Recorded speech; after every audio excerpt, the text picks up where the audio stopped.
Big pass viewers எல்லாருக்கும் வணக்கம். இன்னைக்கு 16வது நாள். இன்னைக்கு வீட்ல இருக்கிறவங்க போட்டியாளர்கள் எல்லாருமே என்னென்ன பண்ணி வச்சிருக்காங்க அப்படின்றத இப்ப நம்ம இந்த வீடியோல பார்க்கலாம். இன்னைக்கு எபிசோட் ஆரம்பமே பாத்துக்கிட்டீங்கன்னா வேற லெவல்ல பண்ணிருக்காங்க. நம்ம மாரி படத்துல இருந்து வர மாரி பாட்டுல இருந்து தான் ஆரம்பிச்சிருக்காங்க. போட்டியாளர்கள் எல்லாருமே செம்மையா டான்ஸ் பண்றாங்க. இன்னைக்கு எப்பவுமே இல்லாத அளவுக்கு வேல்முருகன் அனிதா செம்ம எனர்ஜியோட டான்ஸ் ஆடுறாங்க. அண்ட் மத்த போட்டியாளர்கள் எல்லாருமே ஆடிட்டு பாட்டோட எண்டிங்ல ரியோ அப்படியே ஒரு சேர் மேல நின்று அந்த கடைசியில நம்ம தனுஷ் சார் ஒரு கெட்டப் சொல்வார் இல்லையா, அதாவது செஞ்சிருவேன், அதே மாதிரிதான் ரியோவும் செஞ்சிருவேன்னு சொல்றாரு. இதுல ரம்யா பாண்டியன் கேப்டன் ஓகே நீங்க சொன்ன மாதிரி செஞ்சிடலாம் அப்படின்னு சொல்லிட்டு ஐயோ நான் சும்மா சொன்னமா அப்படின்னு பயந்துறாரு ரியோ. அதுக்கப்புறமா எல்லாரும் உள்ள போறாங்க. அண்ட் அதுக்கு அடுத்தது பாத்துக்கிட்டீங்கன்னா சுரேஷ் அண்ட் ஆரி இவங்களுடைய கான்வர்சேஷனை தான் காட்டுறாங்க. ஆரி பிரதர் தெரியாம அட்வைஸ் பண்ணிட்டீங்க அப்படின்னு சொல்லிட்டாங்க போல. அவர் பாவம் அவர் மனசு ஒத்துக்கவே மாட்டேங்குது, புலம்பிட்டே இருக்காரு. இப்ப மறுபடியும் சுரேஷ் கிட்ட அதையே தான் சொல்றாரு. நான் உங்களுக்கு ஏதாவது அட்வைஸ் பண்ணனா, எல்லாருக்குமே அட்வைஸ் பண்ணனா, அவன் ஏதோ சின்ன பையன் மெச்சூரிட்டி இல்ல அவனுக்கு தானே அட்வைஸ் பண்ண, இது எப்படி நீங்க அதுவும் நீங்க தான் கமல் சார் கிட்ட அந்த மாதிரி தப்பா சொன்னீங்க,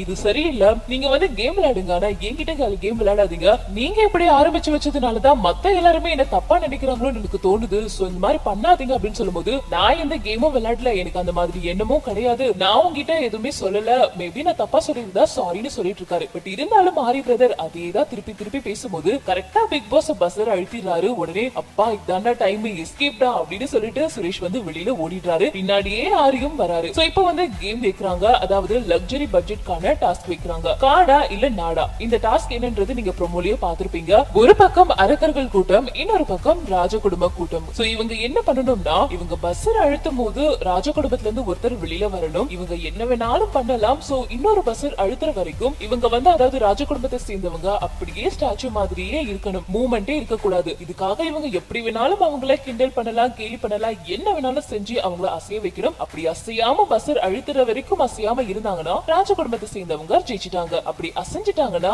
அரக்கர்களுக்கு ஒரு அடிமையா சேர்ந்துருவாங்க. சோ இதுதான் இந்த டாஸ்க். இந்த டாஸ்க் ப்ரிப்பரேஷனுக்காக எல்லாரும் அவங்களுடைய ட்ரெஸ் சேஞ்ச் பண்றாங்க. இதுல ரியோ தான் மீசையெல்லாம் வழிச்சிடுறாரு. டேய் நான் ராஜா மாதிரி இருந்தேன், இந்த மீசை இல்லாம இப்ப குழந்தை மாதிரி ஆக்கிட்டீங்களா அப்படின்னு சொல்றாங்க. அண்ட் விஷாக்கா நான் ராணி மாதிரி இருக்கணும்னு தானே இந்த ட்ரெஸ் எனக்கு கொடுத்தீங்க big boss, I love you big boss அப்படின்னு பிக் பாஸ் கிட்ட பேசுறாங்க. இந்த பக்கம் அரக்கர்கள் கூட்டம் வேற லெவல்ல ஃபார்ம்ல இருக்காங்க. இதுல அர்ச்சனாக்கா, சுரேஷ் இவங்கெல்லாம் இவங்களுடைய ஆட்டம் இன்னைக்கு ஃபுல்லாவே வேற லெவல்ல இருந்தது. பட் இருந்தாலும் ஒரு விஷயத்த ஹானஸ்டா ஒத்துக்கணும், இந்த டாஸ்க் ஆரம்பிச்சதுல இருந்து முடிகிற வரைக்கும் அதே கேரக்டர்ல பயங்கரமா இன்னைக்கு ரெண்டு பேரும் பெர்ஃபார்ம் பண்ணிருக்காங்க. இவங்க மட்டும் இல்ல, அதுக்கப்புறமா ஆரி, ரமேஷ், அனிதா இவங்களும் நல்லாவே பெர்ஃபார்ம் பண்ணிருக்காங்க. சோ சுரேஷ் பாத்துக்கிட்டீங்கன்னா நான் ரத்தம் குடிக்கணும், கதவை தருங்க, நான் ரத்தம் குடிக்கணும், குட்டிச்சாத்தா அப்படி இப்படி நான் அவர் பாட்டுட்டு பேசுறாரு. பட் ஓகே அவருடைய கேரக்டர்ல என்ன இருக்கோ அதுதான் அவர் பண்ணிட்டு இருக்காரு. சோ இப்ப கேம் ஸ்டார்ட் ஆக போகுது. அவங்க அவங்களுடைய வீட்டுக்குள்ள இருக்காங்க. அதாவது ராஜ குடும்பத்தை சேர்ந்தவங்க கார்டன்ல உட்காந்துட்டு இருக்காங்க. இந்த அரக்கர்கள் எல்லாருமே அவங்களுக்கு கொடுக்கப்பட்ட ஒரு ரூம்ல உட்காந்துட்டு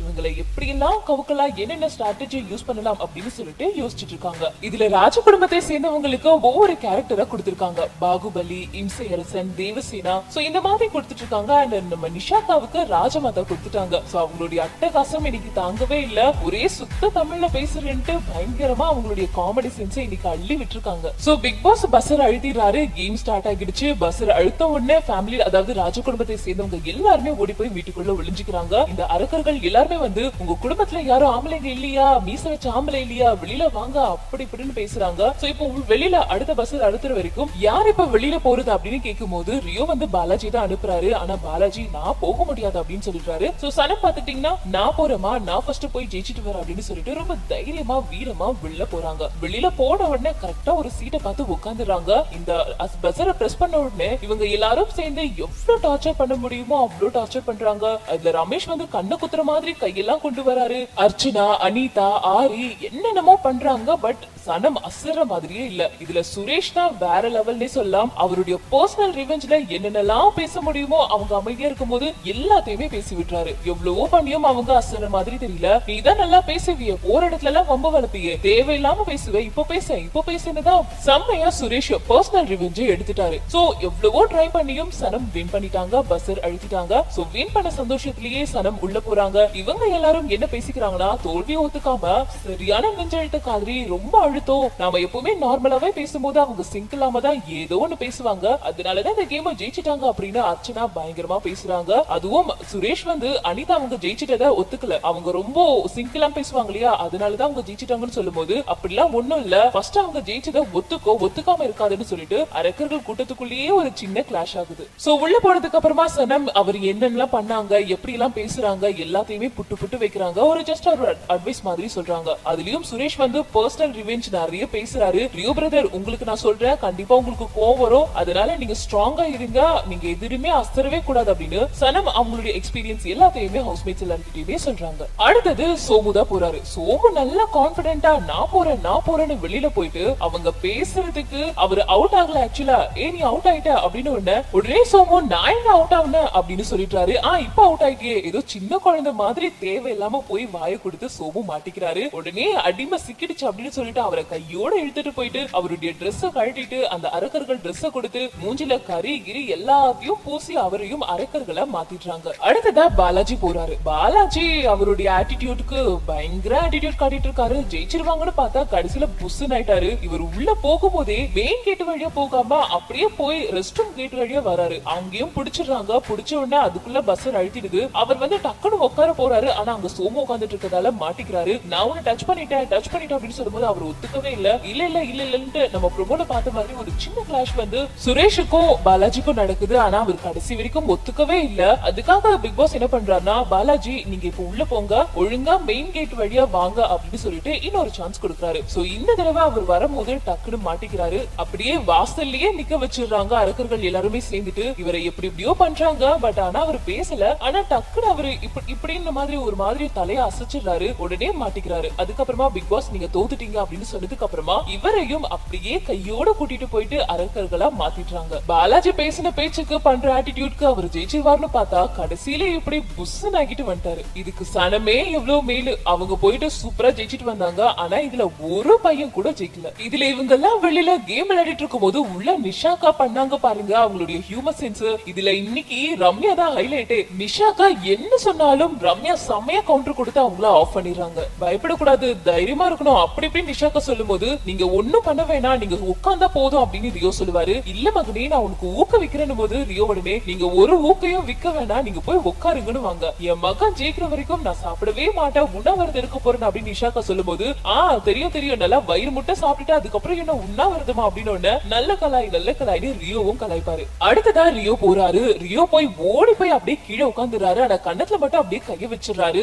இப்பவும் பாத்துட்டீங்கன்னா ரியோ ரொம்ப பாவம், எல்லாருமே பயங்கரமா வச்சு செய்யறாங்க. இதுல அர்ச்சனா வேற லெவல், மூச்சு கிட்ட போய் பேசுறாங்க, தம்பி நல்லா இருக்கியாடா அப்படி இப்படின்ட்டு. இதுல சுரேஷ் ரொம்ப பண்ணிட்டாரு இன்னைக்கு. அவருடைய தலையில அந்த முடி இருக்கு இல்லையா, அதை எடுத்துட்டு போயிட்டு ரியோவோட மூச்சில இப்படின்னு விசிறாரு. ஆனா அப்ப கூட ரியோ அசரவே இல்லை. இன்ஃபேக்ட் கண்ணை கூட அப்படியே பிளுக்கு பார்த்துட்டே தான் இருந்தாரு. இந்த தடவையும் சுரேஷ் தன்னுடைய பர்சனல் ரிவெஞ்ச ரியோ கிட்ட நல்லாவே காட்டுறாரு. நீ வாப்பா, நீ நல்லா பண்ற, நீ வெளியில வந்ததுக்கு அப்புறமா உனக்கு வாசல்லயே நல்ல வேலை இருக்குன்னு வேற சொல்றாரு. சோ இந்த தடவையும் நிறைய அட்டெம்ப்ட் பண்ணியும் கடைசியில ரியோ தான் வின் பண்ணிடுறாரு. வின் பண்ணதுக்கு அப்புறமா அப்பாடா அப்படின்ற மாதிரி ஒரு ரியாக்ஷன் கொடுத்துட்டு நீங்க எல்லாம் மனுஷங்களாயா அப்படின்னு சொல்லிட்டு அவரு உள்ள போயிடுறாரு. ரியோ ஜெயிச்சு உள்ள போனதுக்கு அப்புறமா தாயை நான் ஜெயிச்சிட்டேன், என்னுடைய வெற்றியை இதை பாராட்டி எனக்கு ஒரு டின் பியர் கிடைக்குமா அப்படின்னு கேக்குறாரு. உடனே ரியோ வேல்முருகன் எல்லாருமே போயிட்டு சார் நாங்க ஜெயிச்சிட்டோம், எங்களுக்கு ஒரு சோமபானம் கிடைக்குமா அப்படின்னு பிக் பாஸ் கிட்ட போய் கேக்குறாங்க. சோ இந்த கேம்ல ஒரு சின்ன பிரேக் கொடுக்கறாங்கன்னு நினைக்கிறேன். எல்லாருமே வீட்டுக்குள்ள அரக்கர்கள் அரசர்கள் எல்லாருமே உள்ள இருப்பாங்க. இதுல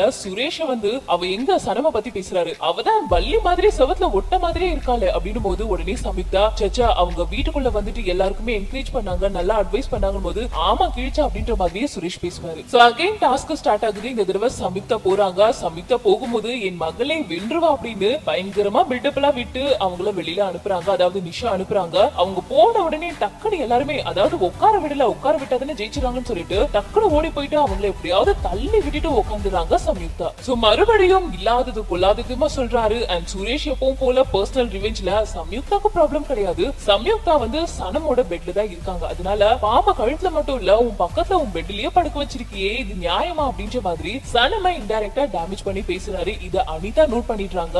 சோ சம்யுக்தாவும் பாத்துட்டீங்கன்னா நீ தோத்துட்டா அப்படின்னு எல்லாருமே சொல்லுவோம். ஆனா அவங்க அப்ப கூட அசராம கடைசியில அவங்க ஜெயிச்சிடுறாங்க. இத வெளியில இருந்து அதாவது உள்ள இருந்து வீட்டுக்குள்ள இருந்து ரியோ நிஷா அண்ட் ரம்யா பாத்துட்டு ஐயோ வெளியில போய் உட்காருது கஷ்டமா இருக்கும் போல, எல்லாரும் அட்டாக் பண்றாங்க அப்படின்னு போது உடனே நான் வேணா அட்டாக் பண்ணி அவங்களை உட்காரலாமானா, என்ன அட்டாக் பண்றியா, அவங்க அரக்கர்கள் அப்படிலாம் சொல்லக்கூடாது, நல்லா ஒரு குத்து குத்திட்டு போய் உட்காரு அப்படின்னு வரும். உடனே ரியோ வந்து பாவமே பார்க்காத எல்லாரையும் ஒரு ஏத்திட்டு போய் டக்குனு உட்காந்துரு அப்படின்னு ரியோவும் சொல்லுவாரு. சோ சம்யுக்தா பேசுறதுக்கு அப்புறமா இந்த டாஸ்க்ல பிக் பாஸ் பேசுறாரு. அதாவது சம்யுக்தா ஜெயிச்சிட்டாங்க, நீங்க தோத்துட்டீங்கன்னு சொல்லிட்டு பொழுது போயிடுச்சு, அதனால இந்த டாஸ்கை இப்போ ஸ்டாப் பண்ணிடலாம், நாளைக்கு என்ன நடக்க போகுது அப்படின்றத நாளைக்கு நான் சொல்றேன் அப்படின்னு சொல்லிட்டு பிக் பாஸ் போயிடுறாரு. சோ அடுத்தத பாத்துக்கிட்டீங்கன்னா ஆரி அனிதா இவங்க ரெண்டு பேரும் சோஃபால உட்காந்துட்டு பேசிட்டு இருக்காங்க. அதாவது சனத்த பாம்புன்னு இன்டைரக்டா சுரேஷ் வந்து கலாச்சார் இல்லையா, அது ரொம்பவே தப்பு. ஒருத்தவங்களை எப்படி வேணாலும் அட்டாக் பண்ணலாம், ஆனா பர்சனல் ரிவெஞ்ச் வச்சு அட்டாக் பண்றது ரொம்ப தப்பு. அதுலயும் சம்யுக்தாவை வச்சு அவங்க மூலியமா இப்படி அட்டாக் பண்றது ரொம்ப ரொம்ப தப்பு. இவர் ஏன் இப்படி பண்றாருன்னே தெரியல,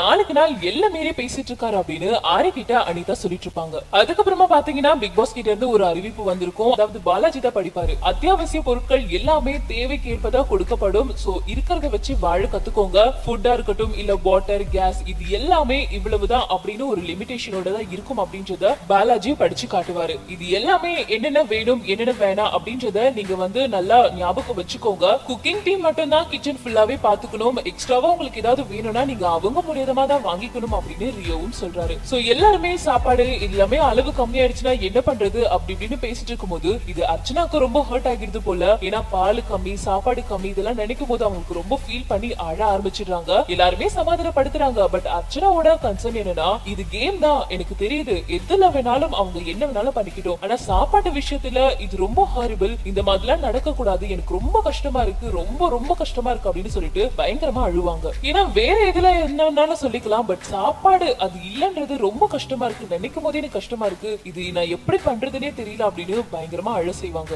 அர்ச்சனா அழுது பார்த்துட்டு ஹவுஸ்மேட்ஸ் எல்லாருமே எங்கெங்க இருக்காங்களோ அப்படியே ஓடி போய் அவங்கள சமாதானப்படுத்துவாங்க. பட் இதுல ஆஜித் மட்டும் அப்படியே உட்கார்ந்துட்டு அப்படி ஒரு கண்ணை பாக்குறாரு, இங்க சாப்பிட்டே இருக்காரு. சோ வியூவர்ஸ், இன்னைக்கான எபிசோட் கண்டிப்பா உங்க எல்லாருக்குமே பிடிச்சிருக்கும் நினைக்கிறேன். இத பத்தின உங்களுடைய கருத்துக்களை கீழே இருக்கிற கமெண்ட் பாக்ஸ்ல மறக்காம கமெண்ட் பண்ணிடுங்க. அண்ட் இந்த வீடியோ உங்களுக்கு பிடிச்சிருந்தா லைக் பண்ணுங்க, ஷேர் பண்ணுங்க. தொடர்ந்து இதே மாதிரி பிக் பாஸ் பத்தின ஒவ்வொரு அப்டேட் அடுத்த வீடியோ பார்க்கறதுக்கு முன்னாடி கீழே இருக்க சப்ஸ்கிரைப் பட்டனை கிளிக் பண்ணி சேனலை மறக்காம சப்ஸ்கிரைப் பண்ணுங்க. கூடவே பக்கத்துல இருக்க பெல் ஐகானை